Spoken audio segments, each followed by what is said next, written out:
Hello friends और most welcome in my YouTube channel aviation जगत।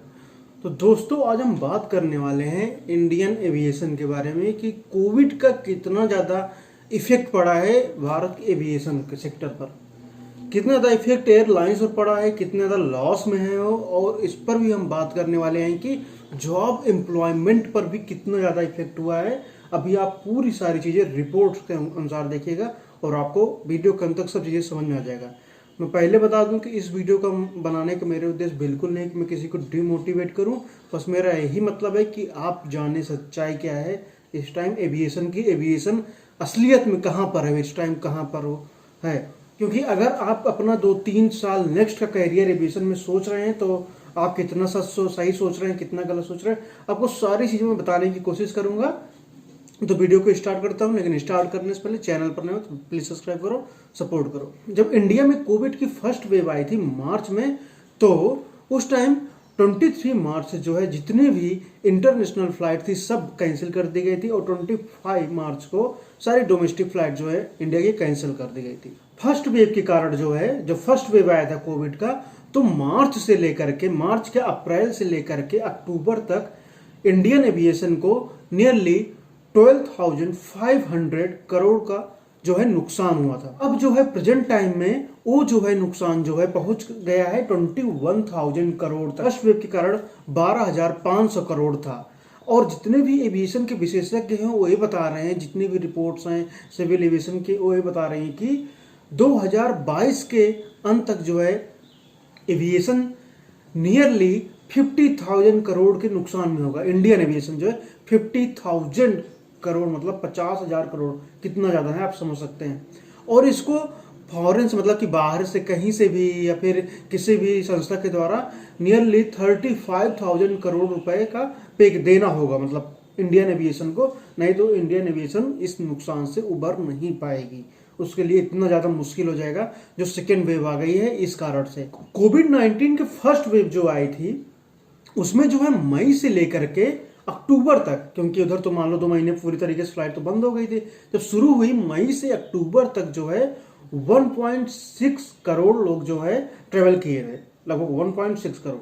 हम आपको बताना चाहेंगे कि ये और साल जो है यही रिपोर्ट जो है जो 1.6 की आई है, ये पहले जो है 8.65 करोड़ तक रहती थी। तो आप समझ सकते हैं नियरली एविएशन में उस टाइम फर्स्ट वेव के दौरान जो है 80% का लॉस हो गया था। जो भी इनके पैसेंजर थे 80% तक ये खो चुके थे। और अगर यहाँ पर रही बात सेकंड वेव में कितना क्या लॉस हो रहा है, तो सेकंड वेव तो अभी अभी आया है, अभी तो अपने पीक पर है, तो इस पर जो है कंपनियां अभी रिपोर्ट्स नहीं बता पाई अपना क्यों कितना लॉस फेस कर रही हैं। और वीडियो में आपको एम्प्लॉयमेंट के बारे में बताएंगे कितना ज्यादा एम्प्लॉयमेंट एविएशन सेक्टर में कम हो चुका है, ये सारी चीजें भी आपको बताने वाले हैं। तो पहले हम आपको ये बता दें कि एक एक कंपनियां कितना लॉस फेस की हैं, वो अपने रिपोर्ट्स में कितना लॉस बताई हैं।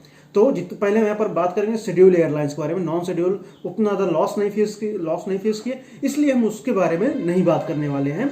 जो भी बात होगी शेड्यूल एयरलाइंस की, तो जैसा कि आपको भी पता है कि इंडिया में सबसे अच्छी शेड्यूल एयरलाइंस इंडिगो मानी जाती है, जो भी है सबसे ज़्यादा इंडिगो।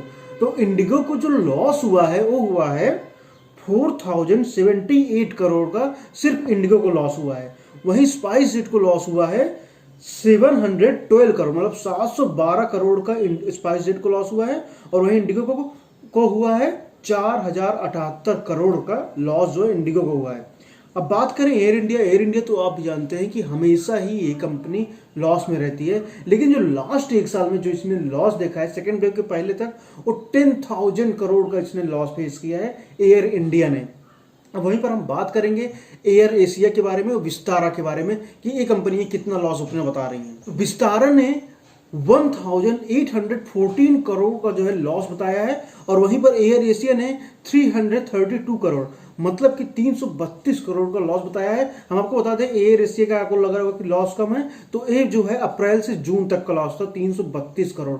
अप्रैल से लेकर के जून तक फर्स्ट वेव के दौरान इनको इतना लॉस हुआ था, इन कंपनी को, एयर एशिया को।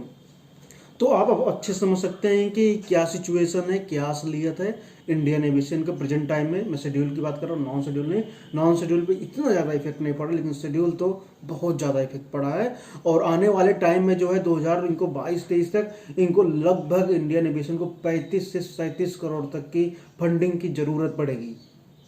और एक कौन बता रहा है? अगर आप सोच रहे हैं ये सारी रिपोर्ट्स मैं दे रहा हूं तो मैं नहीं, इंडियन एविएशन की जो भी रिपोर्ट्स है वहां से आ रही है। और रही बात एविएशन में एम्प्लॉयमेंट की कि कितना इफेक्ट हुआ है कोविड का एविएशन के एम्प्लॉयमेंट पर, तो मैं आपको बताना चाहता हूं कि हरदीप सिंह पुरी जी ने बताया है, मैं नहीं बोल रहा हूं, उन्होंने रिपोर्ट्स में बताई है कि 39,044 जॉब जो है कम हो चुके हैं एविएशन में। इतने लोग जो है बिना जॉब के हो चुके हैं। अभी जो है फर्स्ट वेव की रिपोर्ट उन्होंने बताया था कि 39,044 जो है जॉब कम हो चुकी है एविएशन में। और इनमें कौन कौन शामिल है? पायलट हो गए, एमी जितने भी इंजीनियर्स होते हैं, एयर होस्टेस वगैरह, ये सारी चीजें, मतलब ये सारे लोग जो हैं इनमें शामिल हैं। फर्स्ट वेव के बाद जो है 39,000 जॉब कम हुई थी। तो सेकेंड वेव के बाद कितना ज्यादा क्या होगा ये भी आपको बाद में रिपोर्ट्स में पता चलेंगी। और अगर जो है आप बिलोंग करते हैं किसी भी एविएशन से या फिर एविएशन के कॉलेज से, एमी बैकग्राउंड, पायलट बैकग्राउंड से, तो आप अपने कॉलेज में देखिए अपने सीनियरों को कि वो कहाँ पर हैं। लास्ट के जितने भी कोविड के बाद से पास आउट हो रहे हैं या कोविड के 1 साल पहले तक के भी सीनियर को आप देखिए कि वो कहाँ पर है, तो आप खुद समझ जाएंगे कि कितना ज़्यादा अनएम्प्लॉयमेंट यहाँ पर हो चुका है एविएशन में प्रेजेंट टाइम में। आप शायद 90% लोगों को घर बैठे हुए पाएंगे जितने लोग पास आउट हैं इस टाइम। आप इन लॉस का यहीं से अनुमान लगा सकते हैं कि 2019-20 सेशन में जो है इंडियन एविएशन में जो उनके पैसेंजर फ्लाई किए थे तो उनकी संख्या थी 205 मिलियन, 205 मिलियन पैसेंजर जो है 19-20 सेशन में फ्लाई किए थे। और वहीं पर अब प्रेजेंट टाइम मतलब कि 20 में जो ये हो गई कंडीशन, 20-21 में हो गई, ये है 60 मिलियन ओनली। अब 205 मिलियन कहाँ थी और कहाँ 60 मिलियन हो गई। और उस 60 मिलियन में 50 मिलियन तो डोमेस्टिक हो गए और 10 मिलियन जो है इंटरनेशनल में हो गए। तो कितना कम हो गया है, लगभग 75% तो यहीं पर कम हो गया। तो कितना ज़्यादा एविएशन इस टाइम घाटे में। और इंडियन एविएशन ये भी बता रहे हैं कि अभी प्रेजेंट टाइम जो है इंडियन एविएशन का सबसे ज़्यादा बुरा टाइम चल रहा है, सबसे ज़्यादा खराब टाइम चल रहा है। हाँ, ये सारी चीज़ें सही होंगी लेकिन सही होने में कुछ टाइम भी लगेगा और उसका सीधा सीधा इफेक्ट पड़ने वाला जितने भी स्टूडेंट हैं, पास आउट हैं, जितने लोग हैं फील्ड में। यहाँ पर एक दो को नहीं, कईयों को तो अनपेड लीव पर छोड़ दिया गया है, बहुत सारों को। और भी ऐसा नहीं कि टेक्नीशियन को, एमी को भी और पायलट को भी, सबको, बहुतों को अनपेड लीव पर छोड़ा गया है प्रेजेंट टाइम में। ये सिचुएशन है वहाँ की। तो फ्रेशर को कितना जॉब देंगे, दे सकती हैं कंपनियां, जॉइंट शेड्यूल एयरलाइंस। आप इन सब चीज़ों को खुद ही सोच सकते हैं। अगर अब आप जो है मेरी राय जानना चाहते हैं कि मुझे क्या लगता है कि कितने टाइम में आने वाले में जो है सब कुछ ठीक होगा, तो मेरे अनुसार तो कम से कम जो है 2-3 साल चाहिए, कम से कम। इस सेकेंड वेव के ठीक होने के बाद कम से कम 2-3 साल ही चाहिए सब कुछ सही होने में और जॉब जो है, तो उसके बाद जो है सारी कंडीशंस एविएशन की ठीक होंगी। लेकिन उस 2-3 साल के बीच में करना क्या है आपको, आप खुद से डिसाइड करिएगा। जितने में इसको आप खुद से सोचिए। लेकिन यहाँ पर जो मैं बात कर रहा हूँ कि अनएम्प्लॉयमेंट की, ये जो है एक एवरेज स्टूडेंट के लिए ज़्यादा प्रॉब्लम की बात है। जो बहुत अच्छे बच्चे, बहुत ज़्यादा टॉपर हो गए, जिनके पास सारे लाइसेंस एग्जाम क्लियर कर लेते हैं बच्चे, मैं उनकी बात नहीं कर रहा हूँ उन 1-2-3-4 की। 100 बच्चे हैं तो 2-3-4-5 तो पा जाएंगे, तुरंत पा जाएंगे। इसे को सेकेंड पेपर कहीं ना कहीं तो उनको मिल ही जाएगा।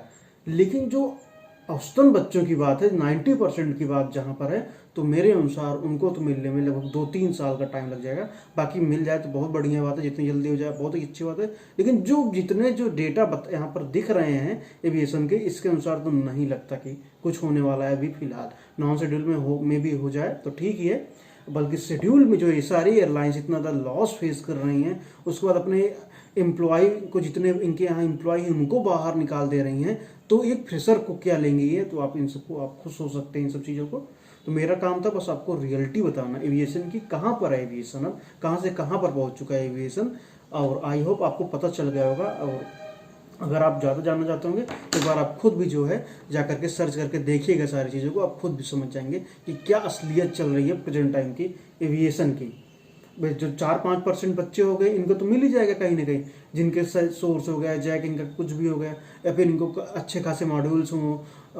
इन सब की बात मैं नहीं कर रहा हूँ। जो एक 85-90% के जो एवरेज बच्चे आ जाते हैं, इन सबको प्रॉब्लम हो सकती है इंडियन एविएशन में बहुत ज़्यादा। तो दोस्तों आई होप आपको सारी चीज़ समझ में आ गई होंगी। Thank you friends for watching video. Channel पर नए सब्सक्राइब करना।